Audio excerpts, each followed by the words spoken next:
Já tinha recebido convites de outros partidos? O que fez escolher aí o Missão? E se antes, outros convites até de candidatar, o que mudou de antes para agora para o senhor aceitar candidatar? Toda eleição, desde que eu comecei meu trabalho, todas as eleições eu recebia convite.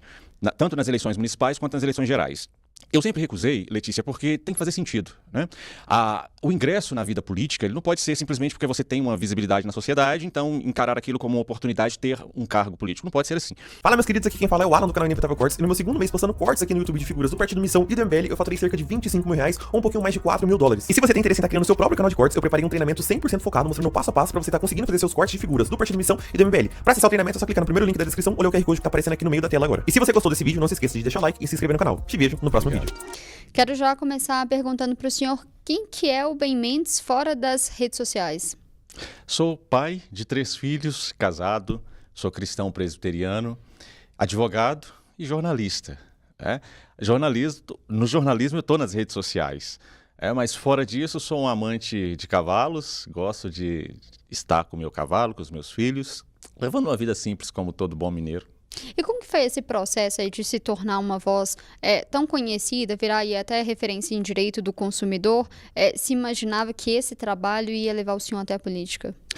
Letícia, eu sempre fui uma pessoa muito incomodada com injustiças, né? E percebendo as ferramentas que eu tinha como alguém conhecedor do direito e percebendo que nós podemos usar do nosso conhecimento para combater injustiças, mesmo que cada um ao seu modo, à sua parte, houve uma proposta, certa vez, há 8 anos, de um consumidor da cidade de Betim. Eu já fazia um jornalismo regional na cidade e esse consumidor ele teve uma situação em que foi lesado no seu direito.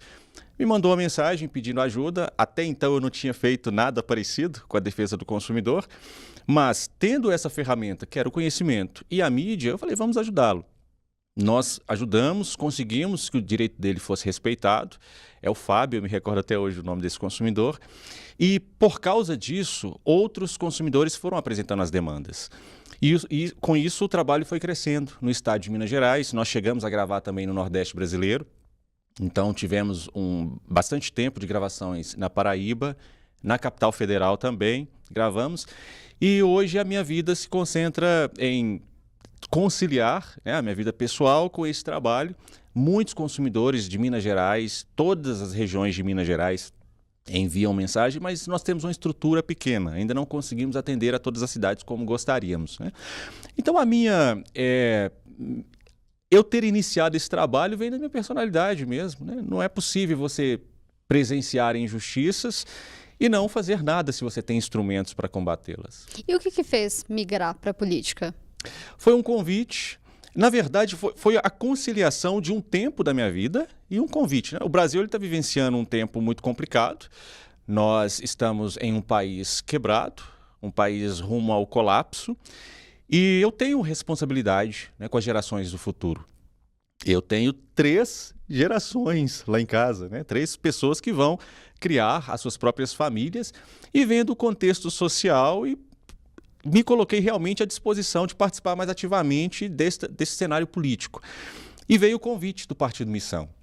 Esse convite ele veio no momento, eu acho que no momento mais adequado, né, que eu estava fazendo realmente essas reflexões de que precisava me posicionar melhor.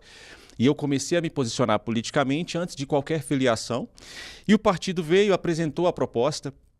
Hoje, sem sombra de dúvidas, é o único partido que realmente tem a proposta para o Brasil. Pensa num futuro que a gente espera para o Brasil.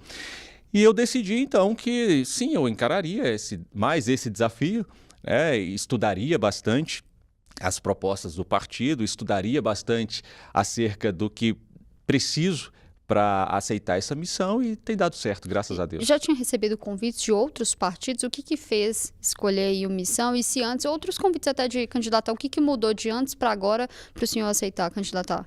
Toda eleição, desde que eu comecei meu trabalho, todas as eleições eu recebia convite, tanto nas eleições municipais quanto nas eleições gerais. Eu sempre recusei, Letícia, porque tem que fazer sentido, né? O ingresso na vida política ele não pode ser simplesmente porque você tem uma visibilidade na sociedade, então encarar aquilo como uma oportunidade de ter um cargo político. Não pode ser assim. Então eu sempre recusei porque não via sentido. Naquele momento, eu estava muito focado em realmente fazer a defesa do consumidor e levar a minha vida como cidadão comum. E o que me fez optar pelo partido Missão, e neste momento, é justamente esse contexto histórico que estamos vivendo, né? Nós estamos vivendo um momento em que as liberdades estão sendo ameaçadas, né? Você tem instituições se organizando para ameaçar as liberdades individuais do sujeito. Existem pessoas que estão respondendo processos na Polícia Federal, no Ministério Público Federal, aliás, simplesmente por expressarem a sua fé, né? Nós temos um modo de fazer política atual no Brasil que é de completa irresponsabilidade com as finanças públicas. Então não se pensa nas gerações futuras, se pensa no momento de agora. Nós temos o escândalo do Banco Master envolvendo todos os grandes figurões da República, envolvendo todos os poderes da República. Então não é um momento de nós que temos uma certa voz na sociedade nos omitirmos. O momento agora é de participarmos. Mas por que aceitar convite? Outros partidos, vários outros me fizeram convite também. Mas por que aceitar convite de partidos que já estão envolvidos nesses esquemas que estão envergonhando o Brasil como nação? A partir do momento em que eu aceitasse fazer parte de algum outro partido, eu já chegaria ali amarrado e não podendo denunciar o que realmente nós estamos denunciando. O Partido Missão é o único partido que está tendo a liberdade plena de denunciar o que está acontecendo no Supremo Tribunal Federal, no Banco Master, envolvendo também o Congresso Nacional.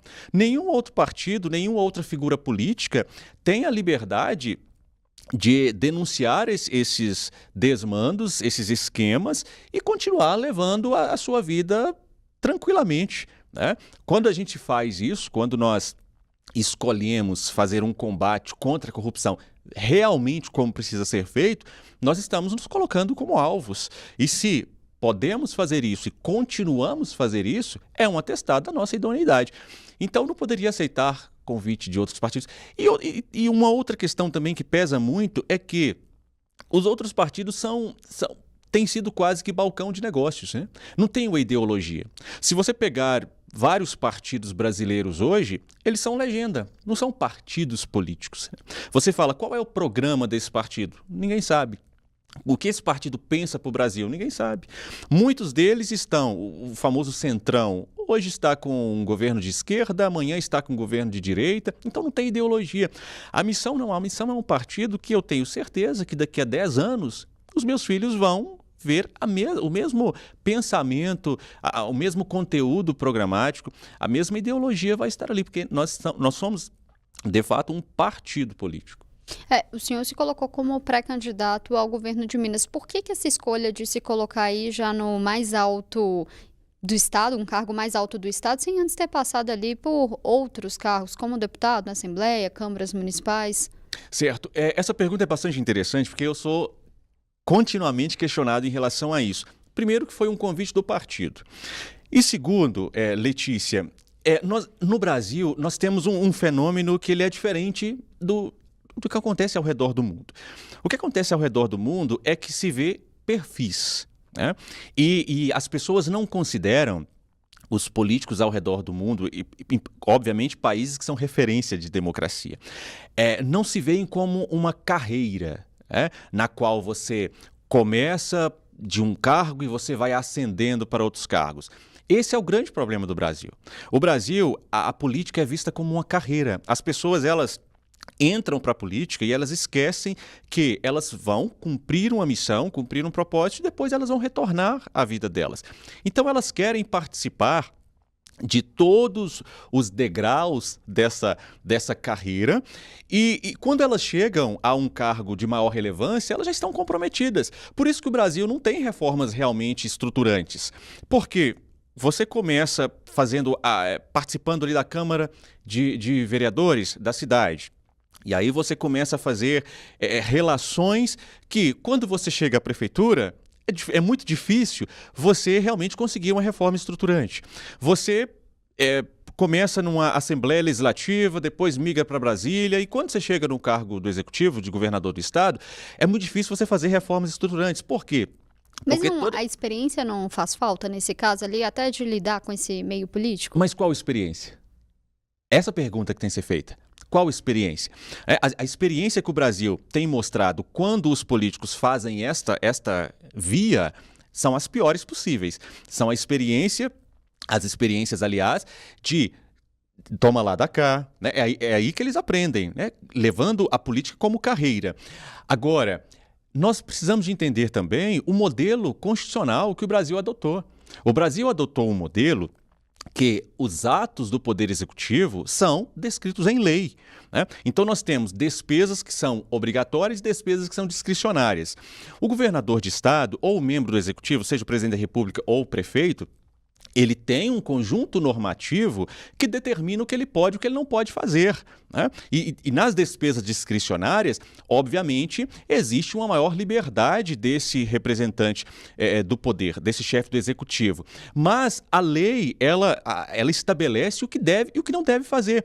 Por exemplo, eu vou usar a sua pergunta para trazer o que está acontecendo em Minas Gerais. A lei determina que propostas ou projetos de lei ou normas que determinem que o executivo gaste alguma coisa, elas são inconstitucionais. E nós temos o atual governador de estado, que então seria uma pessoa lida como uma pessoa experiente, que está embarcando nisso, enganando a tropa da Polícia Militar, aceitando um projeto de emenda constitucional da Assembleia Legislativa que ele sabe que ela é inconstitucional. Entende? Mas porque ele está queimado com a tropa da Polícia Militar, ele está levando isso, porque sabe que é inconstitucional, que isso não vai prosperar, mas levando isso de forma bastante responsável. Então, eu tenho experiência, sim, na minha vida como profissional, na gestão de empresas, gestão de pessoas, eu tenho essa experiência e eu não levo a política como carreira. Eu estou pleiteando esta função pública, eu pretendo exercê-la se Minas Gerais confiar em mim a responsabilidade de ser governador do estado.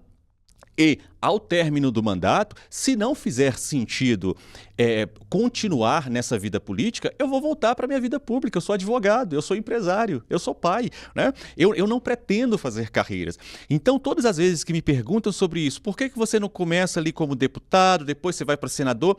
Eu digo, porque não faz sentido para o que eu espero para o Brasil nesse momento e não faz sentido entender que nós temos que criar carreiras políticas. Esse é o grande problema do Brasil. A pessoa não sabe fazer mais nada.